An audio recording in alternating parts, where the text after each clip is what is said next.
Gaza में कमजोर पड़ी इजरायली सेना, सुरंगों में हुए बड़े धमाके, फैला लाशों का सैलाब। 19 लाख लोग हुए बेघर, चारों तरफ फैला मौत का कहर।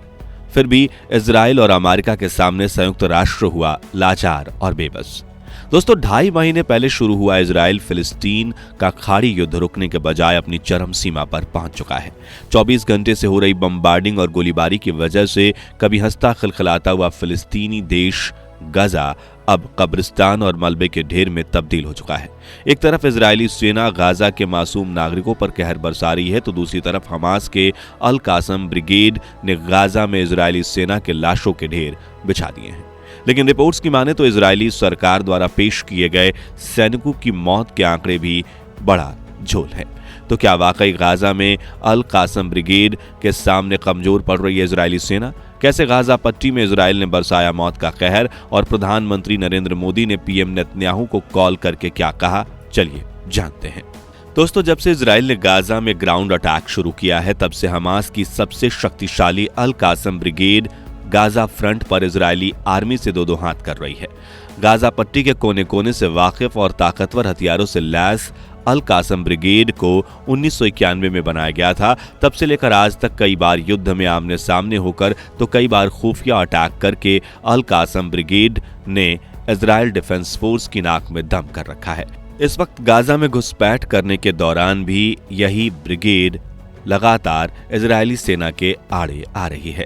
जहां एक तरफ $50 से सस्ते आरपीजी रॉकेट से अल कासम ब्रिगेड के लड़ाके इजराइल के $5 मिलियन के मार्कवा टैंक तबाह कर रहे हैं, वहीं गाजा के नीचे बसे सुरंगों के पाताल लोक में भी अल कासम ब्रिगेड इजरायली सेना को चुन चुन कर मार रही है। इसी बीच गाजा पट्टी से एक ऐसी खबर आई है जो सुनकर प्राइम मिनिस्टर नेतन्याहू के पैरों तले की जमीन खिसक गई है। दरअसल फिलिस्तीनी अखबार में छपी एक रिपोर्ट के मुताबिक 20 दिसंबर के दिन जब इजरायली सेना दक्षिणी गाजा में कब्जा करने के लिए आगे बढ़ रही थी, तभी खान यूनुस के उत्तर में उन्हें एक सुरंग का दरवाजा दिखता है और वो इस सुरंग में घुसने के लिए आगे बढ़ते हैं। लेकिन सुरंग के द्वार से कुछ मीटर आगे ही अल कासम ब्रिगेड ने एक बूबी ट्रैप बिछा रखा था और जैसे ही इजराइल के सैनिक इस ट्रैप पर कदम रखते हैं, तभी बड़ा धमाका होता है, जिससे वहां मौजूद सभी सैनिकों को गंभीर चोटें आती हैं और कुछ की मौके पर ही मौत भी हो जाती है। इसी तरह गाजा में इजरायली सेना पर अल कासम ब्रिगेड काफी भारी पड़ रहा है और आईडीएफ के ऑफिशियल्स आंकड़े के मुताबिक इस महायुद्ध में इजरायल के 469 सैनिक मारे गए हैं। हालांकि असल ग्राउंड रिपोर्ट तो कुछ और ही इशारा कर रही है। दोस्तों, सैन्य रूप से इजराइल को दुनिया का सबसे ताकतवर मुल्क माना जाता है और अपने ताकतवर हथियारों की नुमाइश करके इजराइल भी हमेशा यही बात साबित करने की कोशिश में लगा रहता है। लेकिन असल में फिलिस्तीन की तरफ से रिपोर्टिंग करने वाले कुछ ग्राउंड रिपोर्ट्स की माने तो गाजा में इजरायली सैनिकों की लाशों का सैलाब उमड़ आया है और हमास के सामने इजराइल की ताकतवर सेना कमजोर पड़ रही है। लेकिन इजराइल अपने सैनिकों की कुल मौतों के आंकड़े को छिपा रहा है। बता दें कि जब तक इजराइल अपनी एयरफोर्स की मदद से गाजा पर बमबार्डिंग करता रहा, तब तक इजराइल के सैनिकों के मारे जाने की संख्या का आंकड़ा बिल्कुल स्थिर था। मगर जैसे इजराइल ने गाजा में घुसकर ग्राउंड अटैक की शुरुआत की, तब से इजराइल के सैनिकों के मरने की संख्या में बड़ा उछाल देखने को मिला है। हालांकि कुछ रिपोर्ट्स के मुताबिक इन आंकड़ों में भी बड़ा झोल है।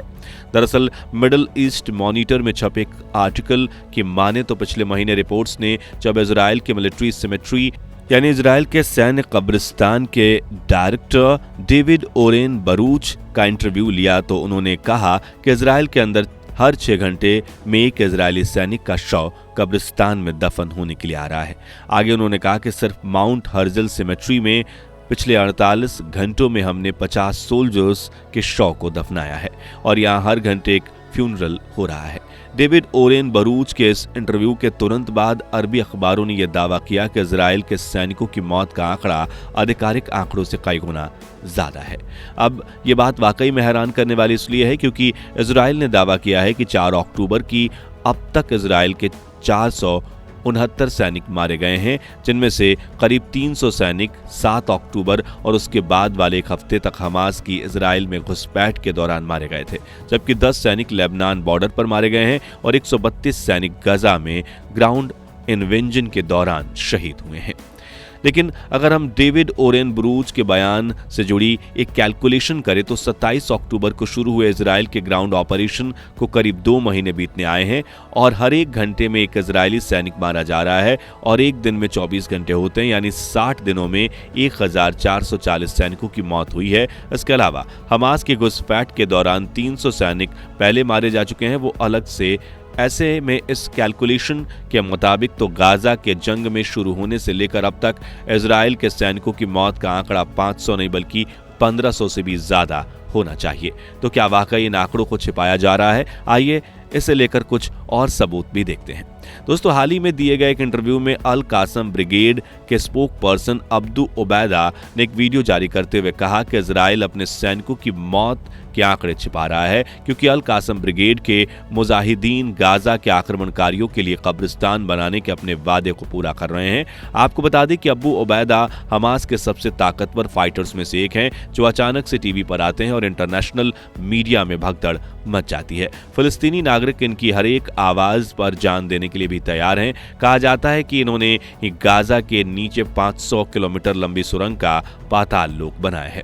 खैर, दूसरे फ्रंट पर इजराइल की लेबनान बॉर्डर पर हिजबुल्लाह से भयंकर लड़ाई शुरू हो चुकी है और अब हिजबुल्लाह अपने लड़ाकों को गाजा में हमास की मदद करने के लिए भी भेजने वाला है। फिलहाल लेबनान बॉर्डर पर चल रहे युद्ध की बात करें तो इजराइल ये दावा करता है कि लेबनान बॉर्डर पर हमने हिजबुल्लाह के 80 लड़ाकों को मार गिराया है जबकि हमारे 10 सैनिक मारे गए हैं। लेकिन हिजबुल्लाह का समर्थन करने वाले खाड़ी देश ईरान के सर्वोच्चतम नेता अली खामेनेई का ये कहना है कि लेबनान में चल रही जंग में इजराइल के हिजबुल्लाह से ज्यादा सैनिक मारे गए हैं, मगर इजराइल आंकड़ों को छुपा रहा है। दोस्तों, अब इजराइल फिलिस्तीन जंग से जुड़ी कुछ ऐसी खबरें की बात करें जो सुनकर आपके पैरों तले जमीन खिसक जाएगी। तो आपको बता दें कि सिर्फ 40 किलोमीटर लंबे और 10 किलोमीटर चौड़े गाजा में 24 लाख से भी ज्यादा फिलिस्तीनी नागरिक रहते हैं जिन्हें इस जंग के दौरान ना इजराइल और ना ही इजिप्ट की तरफ से बाहर निकलने का मौका दिया जा रहा है। ऊपर से पिछले 2.5 महीनों से इजराइल गाजा पर लगातार